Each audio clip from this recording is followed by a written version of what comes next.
Bismillahirrahmanirrahim. Assalamualaikum warahmatullahi wabarakatuh. Yang saya hormati Ibu Nasyiratun Nisa MPD selaku dosen pengampu mata kuliah Agama dan Etika. Selamat sore juga untuk teman-teman semua. Pada kesempatan kali ini saya akan menyampaikan resume perkuliahan Agama dan Etika pada sesi 12 yang telah kita lakukan sebelumnya melalui Zoom sebagai bagian dari kuliah umum, di mana dengan tema peran mahasiswa dalam menyemai dan membumikan nilai-nilai Islam yang rahmatan lil alamin. Apa sebenarnya Islam yang rahmatan lil alamin? Sebelum kita membahas lebih jauh, saya ingin mengajak kepada kita semua untuk fokus pada satu hal yang sangat penting yang dapat kita ambil sebagai kita sebagai manusia, tentunya sebagai mahasiswa juga, dalam mewujudkan Islam rahmatan lil alamin di tengah Indonesia sebagai negara yang begitu beragam dan menghadapi tantangan zaman yang sangat cepat berubah, sangat dinamis, apalagi dengan masuknya budaya-budaya barat yang semakin tidak terkontrol.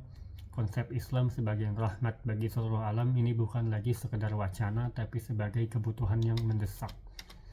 Apa sebenarnya Islam rahmatan lil alamin? Ini adalah pemahaman Islam yang sesungguhnya Islam yang membawa kedamaian, kasih sayang, dan kebaikan. Tidak hanya untuk sesama muslim, tetapi untuk seluruh umat manusia, bahkan untuk seluruh makhluk dan alam semesta, seperti yang telah dicontohkan sebelumnya oleh baginda Nabi besar Muhammad Rasulullah SAW. Kehadirannya membawa keteduhan, bukan kebencian, merangkul, bukan memukul, dan di mana nilai-nilai inti yang diajarkannya adalah perdamaian, keadilan, saling menghormati, dan kepedulian. Inilah nilai wajah Islam yang harus kita tampilkan. Lalu kita sebagai mahasiswa, di mana posisi kita, peran apa yang bisa kita ambil, dan apa yang bisa kita lakukan. Kita sebagai mahasiswa adalah agen perubahan, agen pengetahuan, dan juga agen kontrol sosial. Kita punya tanggung jawab intelektual dan juga tanggung jawab moral. Yang pertama, sebagai agen perubahan, kita harus terus belajar dan belajar.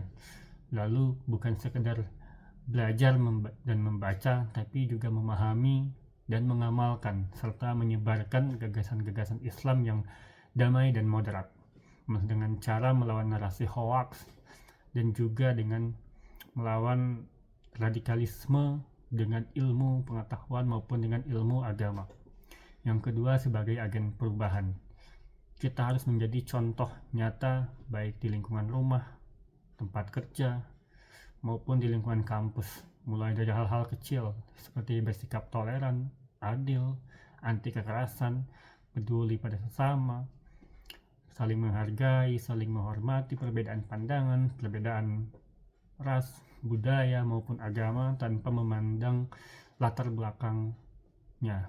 Yang ketiga, sebagai agen kontrol sosial, kita harus berani bersuara dan bertindak ketika ada hal-hal yang tidak sejalan dengan nilai-nilai kedamaian dan keadilan, bukan hanya diam dan tidak peduli terhadap sekitar.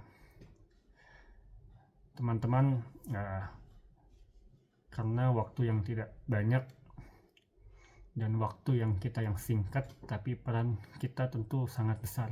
Mari kita jadikan kampus, lingkungan sekolah, lingkungan rumah maupun Indonesia ini sebagai laboratorium untuk mempraktikkan Islam rahmatan lil alamin. Mari kita buktikan bahwa mahasiswa Indonesia, khususnya Nusa Putra, adalah generasi yang cerdas, moderat, dan siap menjadi pelopor perdamaian demi masa depan Indonesia yang baik untuk semua kalangan. Sebelumnya, saya ucapkan mohon maaf jika ada salah-salah kata. Baik buruknya itu kesalahan ada pada saya, dan kebaikannya tentu datangnya dari Allah Subhanahu wa taala. Wabillahi taufiq wa hidayah. Wassalamualaikum warahmatullahi wabarakatuh.